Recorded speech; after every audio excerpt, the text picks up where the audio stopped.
Hello everyone, my name is Martha, and this is my boyfriend, Fernando. Hi, I'm Martha's boyfriend, Fernando, and I have been forced, just kidding, I'm looking forward to doing this video. I have no idea what we're doing, what the questions are, what the expectation of the video is. I was told to sit, look, and talk, and that is what we're doing. Yes. So, what's happening? So, I searched up some questions that I can ask you because you don't know the questions, and they're easy. I mean, they start off easy, kind of getting to know us. Okay. When and where did we meet? When and where did we meet? When and where did we meet? Am I answering or you're answering? I'll ask it, you answer first. Okay, so we first met on December of 2018 at a lounge, a hookah lounge in New York City.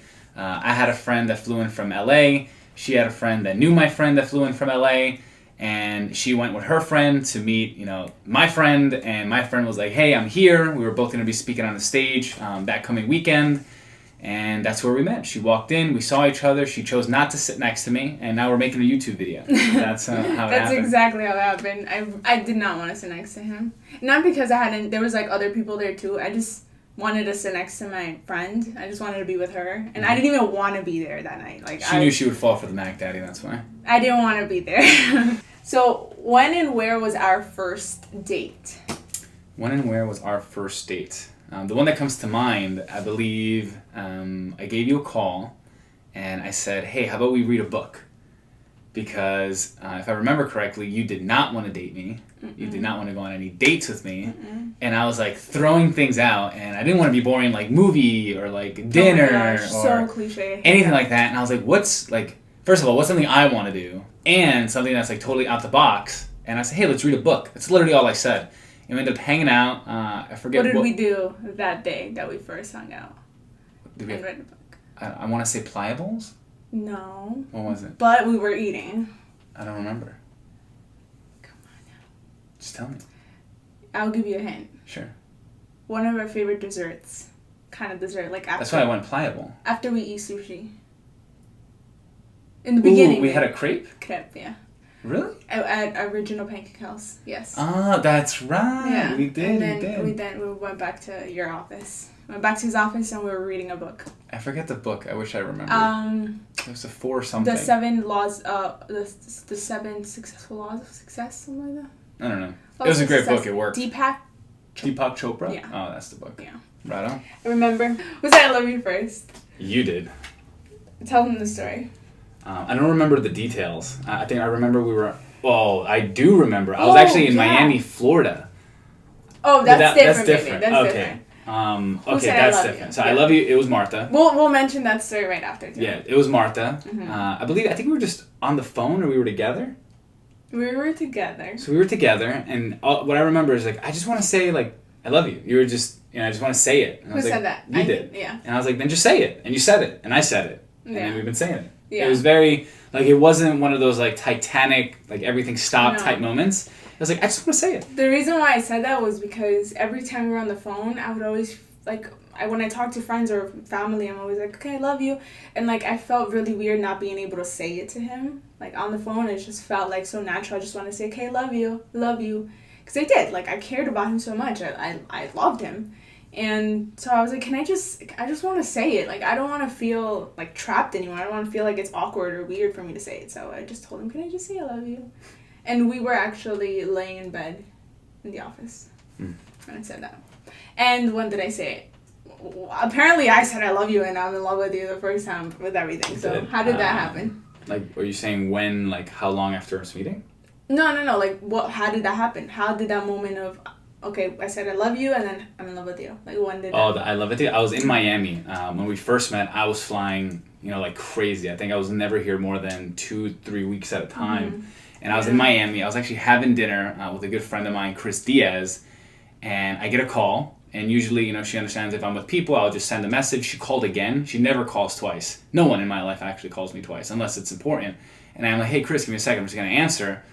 Actually, no, wrong. You didn't call twice. I answered the first time. Yeah, I think you did answer. I did answer the first time. And for some reason, I just felt like answering. Usually in those moments, I wouldn't because I was speaking with someone. Mm-hmm. And she's bawling, crying on the phone.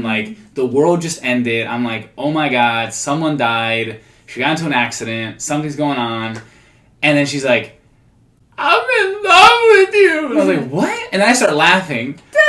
I'm sorry, but it was like that. And then I start laughing, and she's like, why are you laughing? I'm like, it was hilarious. I'm having dinner in Miami. She's here in New Jersey. We hadn't spoken in maybe, I don't know, 6-7 hours throughout the day. And like, that's what happened. I've always never asked. I never asked, like, what sparked that? Like, where? So I was actually, this was in the summer.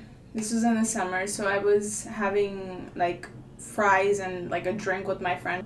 And we were sitting, and she was in a relationship for a long time, and so she was very in love. And I've never really been in a relationship, and I've never been in love.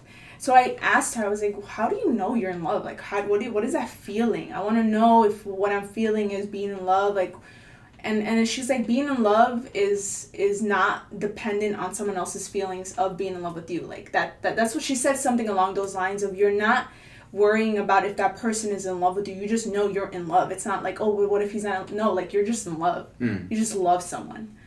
And I'm like, holy, like, I guess that's why I said, I love you. Can I just say I love you? And so I was like, oh my gosh. And I'm a very emotional person, so I just started like crying, and I'm like, I think I'm in love. And then she's like laughing at me, and I'm like, I want to tell him right now. I don't care. I'm gonna tell him right now. So I like go and like I step out, and we were outside already. I like move away, and I call him, and I told him everything. I was like crying. I was having an arepa in Miami, and that's my my remembrance of you. Yeah. It was so funny because he was laughing at me. You were laughing at me. Because it was just such a moment, you know, it was just unexpected, out of nowhere. I'm like, not in even that type of mindset. My like endorphins rose. I thought something was wrong. I went into protection mode, and then it was that. So my reaction was to giggle. That was funny. It was good. All right.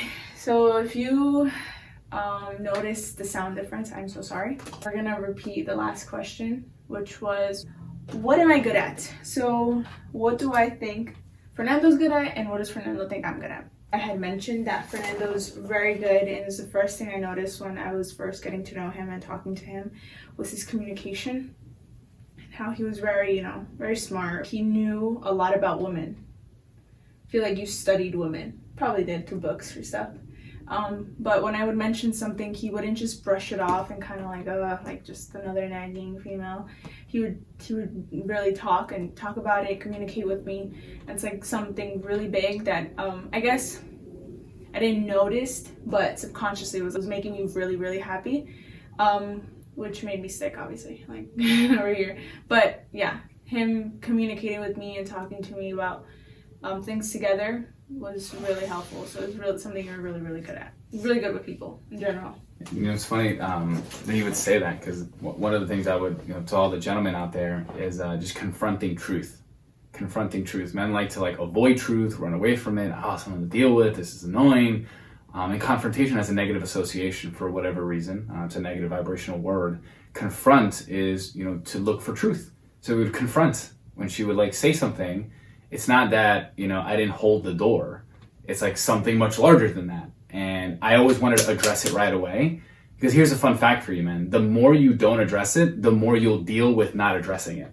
It takes less to address something than it is to avoid and hope it goes away. And I learned that through studying women in books and in life, that it is just much more efficient to confront, deal with, decide, choose, boundaries, agreement. And then if it brings it up again, it's because that agreement's changed. And most of the time for women, it doesn't. Because they choose something and that's it. So that's what I would say.